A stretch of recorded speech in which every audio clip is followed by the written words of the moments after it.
우리 제목 다 같이 한번 읽겠습니다. 시작. 예.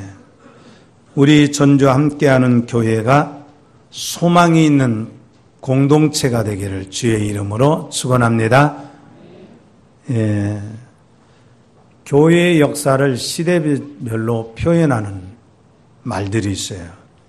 예. 그것을 초대교회사, 그래서 초대교회 시대, 그 다음에 또한 박해시대, 중세 암흑시대, 종교개혁시대, 또 르네상스 시대, 계몽주의 시대, 복음주의 시대, 이런 시대들을 언급을 합니다.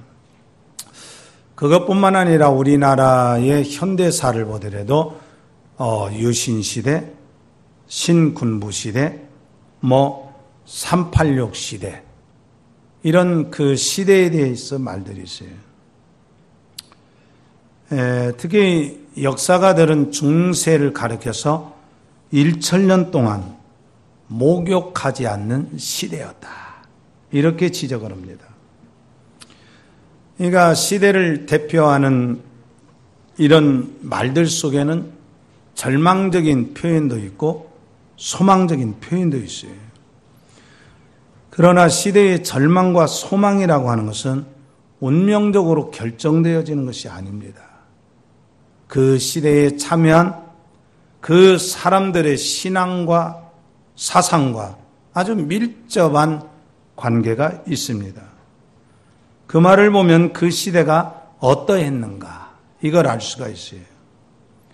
그렇다면 오늘 우리 시대를 뭐라고 일컫는가 보면 오늘 이 시대를 익명의 시대다.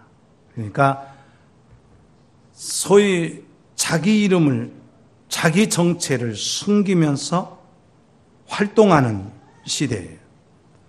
아마 인터넷 그 검색을 해보면 정말 자기 이름을 드러내고 자기 신분을 드러낸다면 어떻게 그렇게 막말들을 할 수 있을까? 정말 이런 시대에 교회도 정말 투명함이 보장이 되는가? 그리고 우리 교회가 소망의 공동체로 나아가기 위해서 우리는 어떤 점들을 갖춰야 되는가? 이런 점들을 솔로몬의 고백 속에서 우리 좀 깨닫는 시간이 되었으면 합니다. 그런데 우리는 소망이 있어야 된다, 이런 얘기들도 많이 하고 소망을 갖자, 이렇게 말을 합니다. 그렇지만 소망을 보장하는 요소들에 대해서는 우리가 깊이 묵상하지 못해요. 오늘 이 본문에 보면 소망을 보장하는 세 가지 요소가 있어요. 첫째로 공동체의 소망을 보장하는 요소가 뭐냐? 분별력이 있어야 됩니다. 우리 한번 따라서 합시다. 분별력이 있는 교회는 소망이 있습니다. 오늘 이 본문 16절을 보면 왕은 어리고 대신들은 아침부터 잔치하는 나라에는 화가 임한다, 이렇게 솔로몬 왕이 고백을 합니다. 그러니까 이 솔로몬 왕은 국가의 왕이 어리면 나라에 화가 임한다. 그러니까 솔로몬은 자신이 어린 나이에 왕이 되어서 경험한 바를, 뼈저리게 느낀 바를 오늘 이 말씀 속에서 표현을 해요. 어린 왕의 통치라는 것이 얼마나 불안한가, 이것을 뼈저리게 느낀 솔로몬 왕이 고백합니다. 그런데 이 어리다라고 하는 히브리어 말 속에는 이런 개념이 담겨져 있어요. 분별력이 약하다, 그런 뜻입니다. 그래서 실제적으로 나이가 어리면 분별력이 약합니다.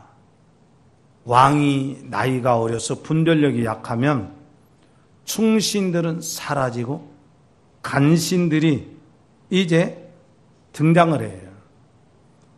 그러니까 간신들이 권력을 잡고 왕을 휘두르면 왕은 분별력이 없어서 이제 그 간신들에 의해서 나라가 다스려지면 결국 나라는 불행하게 되고 나라는 망하게 됩니다.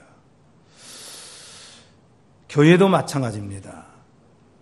따라서 우리 교회가 정말 소망 있는 공동체로 가려면 목회자로부터 시작해서 모든 성도들이 분별력을 가져야 됩니다. 그래서 사도 바울은 로마서 12장에서 너희는 이 세대를 본받지 말고 하나님의 선하시고 기뻐하시고 온전하신 뜻이 무엇인지 분별하라. 그래서 이 세대가 어디로 흘러가고 이 세대가 어떤 악이 도사리고 있는가에 대해서 분별력을 가졌을 때에 우리는 그만큼 소망의 공동체를 이룰 수 있는 것입니다. 또 하나는 둘째로 공동체의 소망을 보정하는 요소가 뭐냐? 지도자들이 정결하게 살아야 됩니다. 오늘 16절을 다 같이 읽어보도록 하겠습니다. 같이 읽겠습니다. 왕은 어리고 대신들은 아침부터 잔치하는 나라여 내게 화가 있도다. 아멘. 여러분, 국가가 망할 조짐이 뭐예요? 대신들이, 신하들이, 권력을 가진 사람들이 아침부터 술에 취해 있는 것이죠. 어떤 심리학자가 말하기를 사람은 아침에는 생각이 비교적 뚜렷하다고 합니다. 그래서 아침에는 이성적인 것이 지배를 한대요. 그리고 오후에는 감성이 풍부해져서 감성이 지배하고 저녁에는 성욕이 왕성해져서 성욕이 저녁에 사람을 지배한다.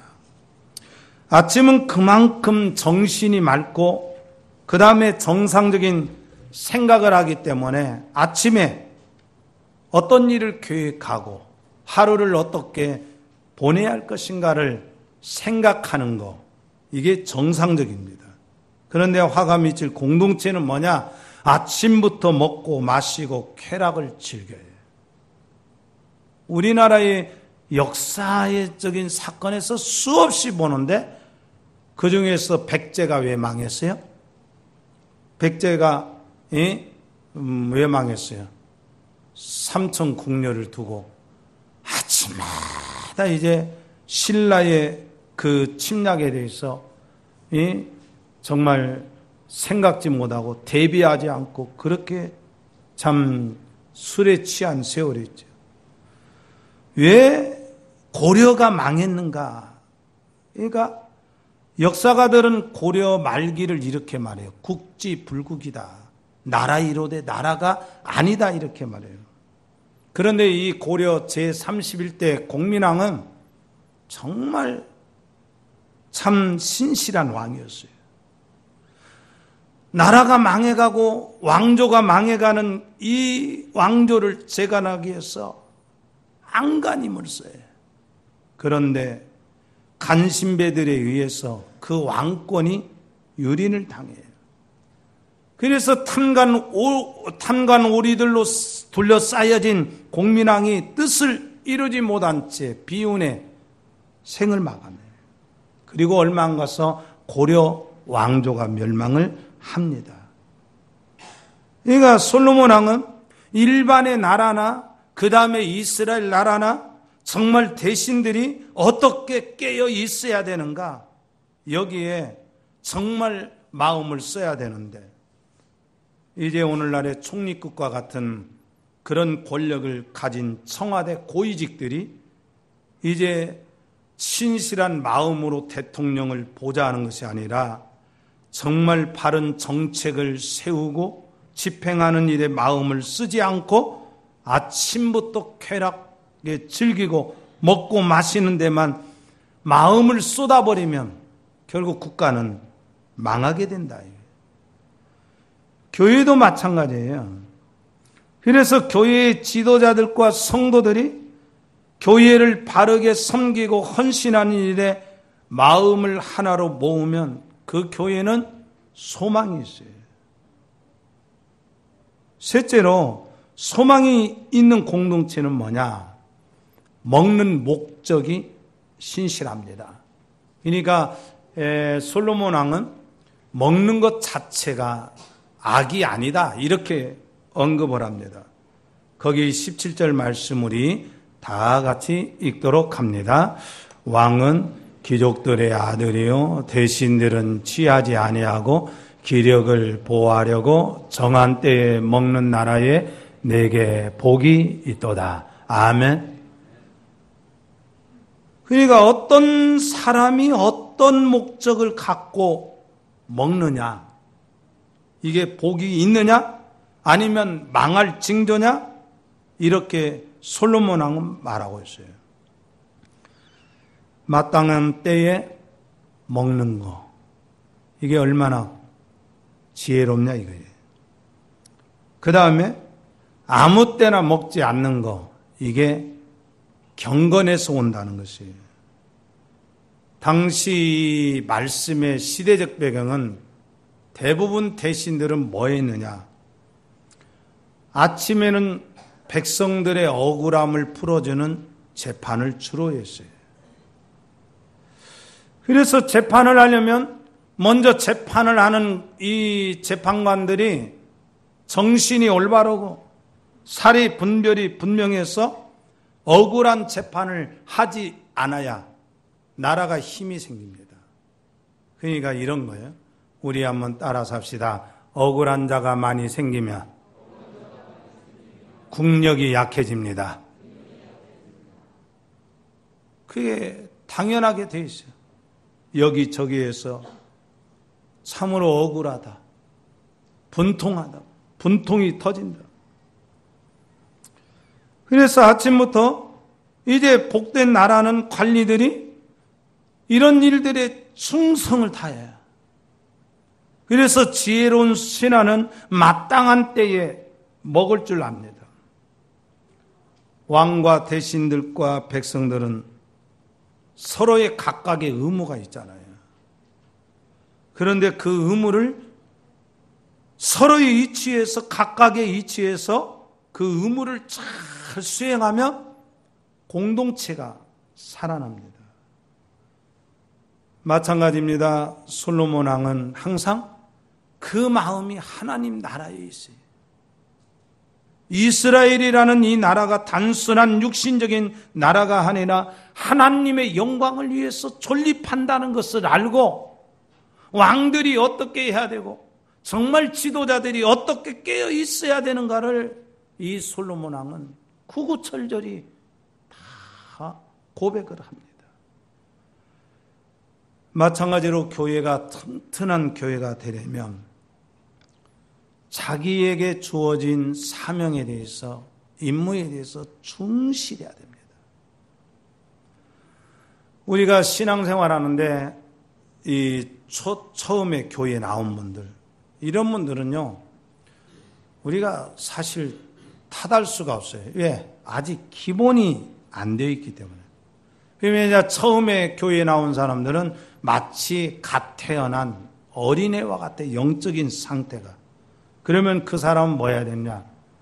그 사람들은 기본을 갖추는 데 힘을 써야 돼요. 그러니까 기본이 뭐예요? 때를 분별하는 것이 기본이에요.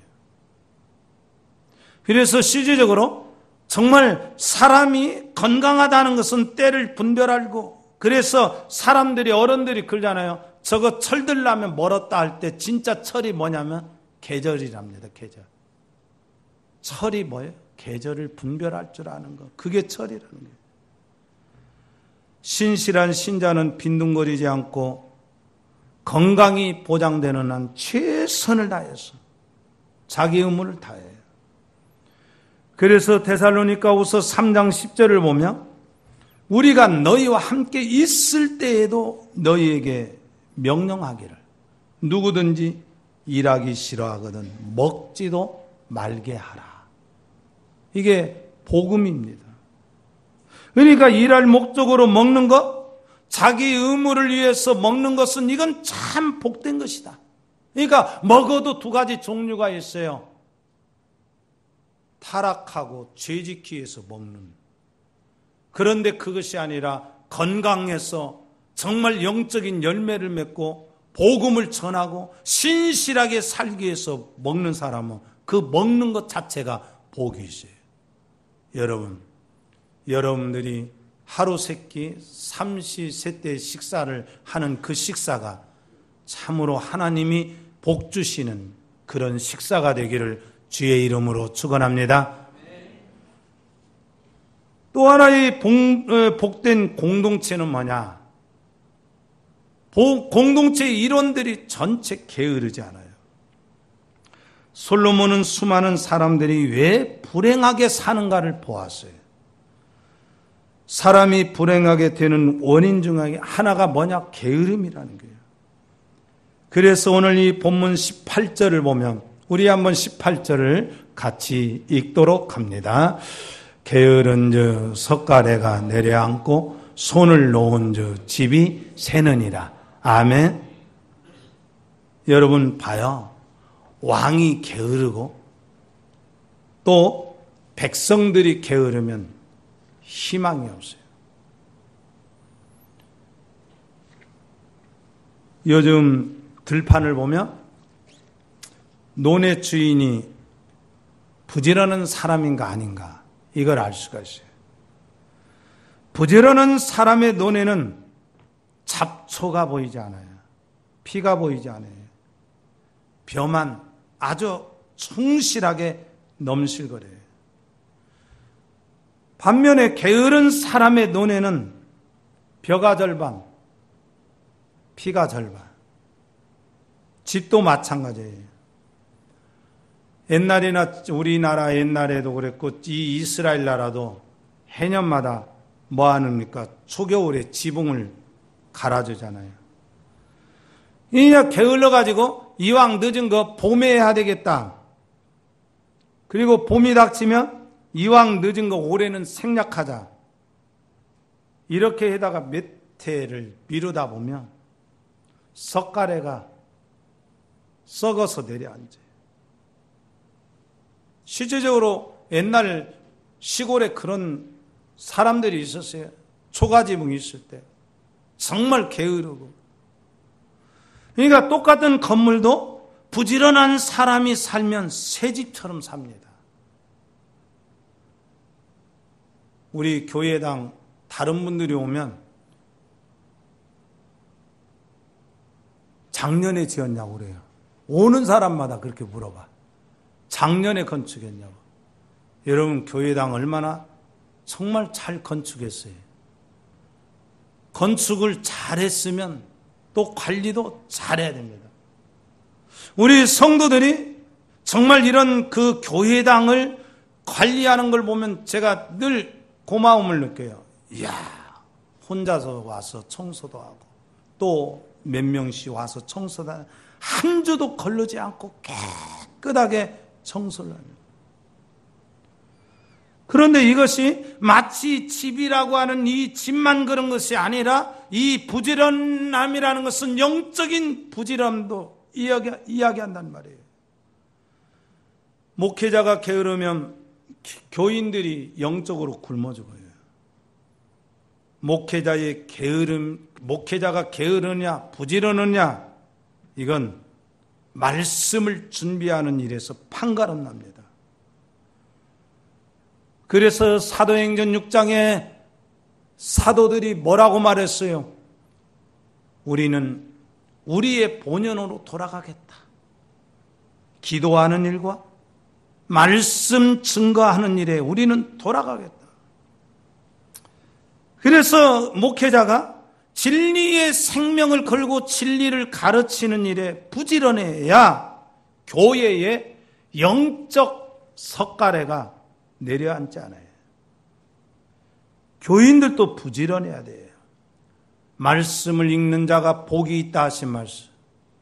복 있는 사람은 죄인들의 꾀를 따르지 않고 악인들의 꾀를 따르지 않고 죄인들의 길에 서지 않고 오만한 자의 자리에 앉지 아니하고 오직 여호와의 율법을 즐거워하여 주야로 묵상하는 자다 그랬어요. 주일학교 교사들이 부지런하게 수고하는 그것 때문에 어린 아이들이 영적으로 잘 자라갑니다.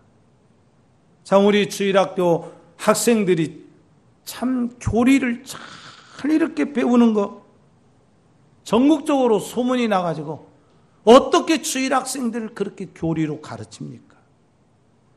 중고등부 교사들이 아침 일찍부터 중고등부 학생들을 가르치기 위해서 진리를 가르치기 위해서 부지런하게 또 오후 예배 끝나고 청년들을 위해서 청년들이 혼인을 어떻게 해야 할 것인가? 정말 어떤 신앙을 가질 것인가? 이걸 위해서 오후 늦게까지 진리를 배우는 우리 교회.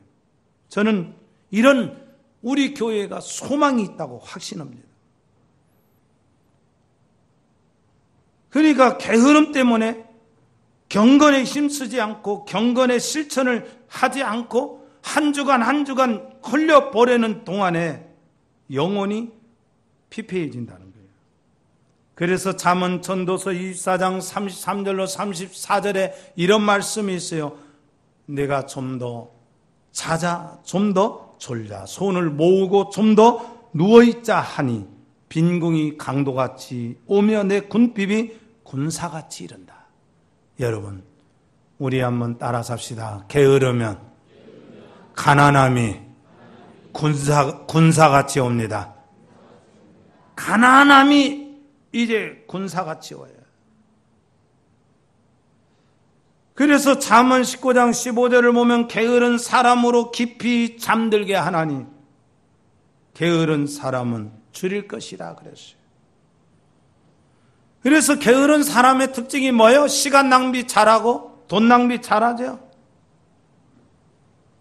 그런데 게으른 사람들은 자기가 해야 할 일은 하지 않고 엉뚱한 일을 만들고 다녀요. 여러분, 교회가 잡음이 없어지려면 뭐냐? 모든 성도들이 영적으로 부지런해야 돼요. 영적으로 할 일이 없으면 항상 잡음을 만들어내요. 그래서 교회에서요, 신실하게 봉사하는 지도자들, 신실하게 봉사하는 사람들은요, 말을 만들어내지 않아요. 바울은 지적했습니다. 저희가 게으름을 익혀 집집에 돌아다니고 게으를 뿐 아니라 망령된 편론을 하며 일을 만들며 마땅히 아니할 말을 한다. 이렇게 말했어요. 그래서 바울은 그레데 사람들의 죄된 인간성을 지적을 해요. 그레데 사람들은 항상 거짓말장이며 악한 짐승이며 배만 위하는 게으름장이다. 이렇게 말했어요. 그런데 오늘 이 본문의 19절을 보면 이런 말씀이죠. 우리 한번 같이 읽도록 합니다. 19절입니다. 잔치는 희락을 위하여 베푸는 것이요 포도주는 생명을 기쁘게 하는 것이나 돈은 범사에 이용되느니라. 아멘. 게으른 신하들이 어떻게 삶을 낭비하고 있는가, 이걸 지적해요. 잔치, 희락, 포도주, 돈, 방탕의 삶을 의미합니다. 그러니까 방탕하고 우둔한 대신들은 뭐냐? 쾌락을 즐기기 위해서 잔치를 베풀어요. 아침부터 이런 생각에 빠져 있어요. 그러면 어떻게 돼요? 그 공동체는 망할 공동체죠. 그런데 오늘 또 하나, 어떤 공동체가 소망이 있느냐?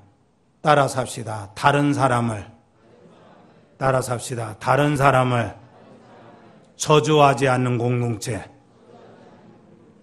본문 20절 같이 한번 읽어봅시다. 시작. 심중에라도 왕을 저주하지 말며 침실에서라도 부자를 저주하지 말라. 공중의 새가 그 소리를 전하고 날짐승이 그 일을 전파할 것임이라. 아멘. 불효자식은 뭐냐? 어떤 자식이 불효자식이냐? 부모를 저주하는 자식. 어떤 신하가 불충한 신하인가? 왕이 없을 때 저주하는 신하. 그러니까 여기 본문에는요, 부부간에라도 잠자리에서 부자를 저주하지 마라 그랬어요. 보통 그러잖아요. 우리 부부니까 우리 둘만 하는 말 누가 듣겠는가. 그런데 오늘 이 본문에 아주 비유적인 표현이 있죠. 공중의 새가 그 은밀한 소리를 전한다는 거예요. 그래서 옛날에 그런 말이 있죠. 뭐라고 말했어요? 남말은 뭐가 듣고? 새가 듣고, 반말은 쥐가 듣는다. 솔로몬은 인간의 본질을 잘 이해를 하고 있어요. 지증언골이라는 말 있잖아요. 사람이 자기 마음에 담고 있는 그 말을 언젠가는 하게 된다는 거예요. 고대의 전제주의 왕권하에서 왕에게 한마디 잘못하면 그건 자기 죽음이에요. 지금이야 참 시대가 좋아져서 대통령에게 세상에 먼 년 막 그렇게 욕을 하대요. 이야, 그렇게 욕을 해야 돼? 옛날 같으면 그 죽음이잖아요. 그런데 성경에 보면 모세의 누이가 모세를 비방했다가 하나님의 저주를 받아요. 여러분, 고라와 그 가문에서 반역을 일으켜서 이제 250명이 규합을 해서 모세를 반역했죠. 모세만 하나님의 사람이냐? 그때 하나님께서 그들을 다 저주했어요. 화목한 교회의 특성을 보면 지도자들을 비방하지 않아요. 여러분 보세요. 우리가 보통 보면 서울의 세eden 교회 소강성 목사님. 소강성 목사님 저 전남 그 화순 쪽에선가 목회를 했었어요. 아주 촌부로서 출발을 했어요. 그 목사님도. 근데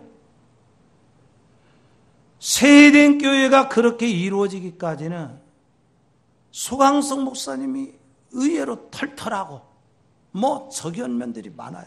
그런데 절대 목회자에 대해서 험담을 하지 않아요. 또 하나 지체들끼리 험담을 하지 않아요. 그러니까 우리가 어떤 공동체든지 사람이기에 작은 실수들은 있어요. 그런데 어떤 사람의 작은 실수를 확대시키고 여기저기에서 비방을 섞어서 말하면 교회는 화목을 이룰 수가 없어요. 은근히 비방하는 말 때문에 교회가 화목이 깨집니다. 우리는 이렇게 기억해야 됩니다. 내가 품고 있는 말을 따라 삽시다. 내 마음의 말을 하나님이 보고 계십니다. 하나님이 다 보고 계세요. 내 마음에 무슨 말을 지금 갖고 있는가를 주님이. 그래서 신실한 신자는 주여 내 마음의 묵상이 주께 연락되기를 원합니다. 신실한 사람들은 그 마음에 욕을 품지 않고 있어요. 저주를 품지 않고 있어요. 그래서 심중의 말에 정말 저주 품지 않고 욕을 품지 않고 하나님의 말씀과 생명의 그 말씀을 품고 있는 그 사람을 주님은 경건하다라고 인정을 해주는 거예요. 그래서 로마서 12장 14절을 보면 너희를 핍박하는 자를 축복하라, 축복하고 저주하지 말라. 아무에게도 악을 악으로 갚지 말고 모든 사람 앞에서 선한 일을 도모하라. 여러분, 사도 바울이 예배석 교회, 골로새 교회마다 뭐라고 부탁한 줄 아세요? 그 위대한 바울이지만, 위대한 능력이 있지만 교인들에게 이렇게 부탁을 합니다. 우리 한번 따라 삽시다. 나를 위하여 기도해 주세요. 여러분들 저를 위해서 기도해 주시기 부탁합니다. 위대한 모세라도 옆에서 아론과 훌이 그리고 갈렙과 여호수아가 도왔기 때문에 그 어려운 광야 40년을 잘 견뎌왔어요. 결론을 맺겠습니다. 우리 주님은요, 때에 대해서 분별력이 분명했어요. 저 예루살렘에 갑시다 그럴 때 아직 내 때가 아니다. 어머니 마리아가 가나 혼인잔치 때에 포도주가 떨어졌으니 어떻게 해야 됩니까 할 때 아직 내 때가 아니다 그랬어요. 동생들이 저 유다로 내려가서 이제 당신의 신분을 드러내십시오라고 말 때 아직 내 때가 준비되어지지 않았다. 그런가 하면 당신이 십자가에 죽으실 때에 그때를 아시고 예루살렘으로 올라가셔요. 예수님은 당신의 구속사역을 이른 새벽부터 저녁 늦게까지 고단하도록 부지런하게 그 사역을 감당했어요. 부지런히 복음을 전하고 부지런히 가르쳐 주시고 부지런하게 고쳐 주셨어요. 그래서 우리가 예수 그리스도를 구주로 믿으면 구원을 얻는 그 축복을 누리게 돼요. 우리가 예수를 믿어 구원받은 사람으로 살아갑니다. 그런데 구원받은 사람의 특징이 뭐냐? 바로 이게 특징이에요. 우리 한번 따라서 합시다. 예수 믿으면 구원받고 구원받은 사람에게는 지혜가 생깁니다. 이 지혜가 생겨요. 어떤 지혜가 생긴 줄 알아요? 자기가 죽을 때가 있다는 것을 분별합니다. 그리고 내가 언제 쉬어야 할 때를 분별해요. 그래서 구원받은 사람의 그 지혜는 삶을 변화시켜요. 주일도 모르고 자기가 육신의 소욕을 따라서 일하던 사람이 주일을 생명같이 여겨요.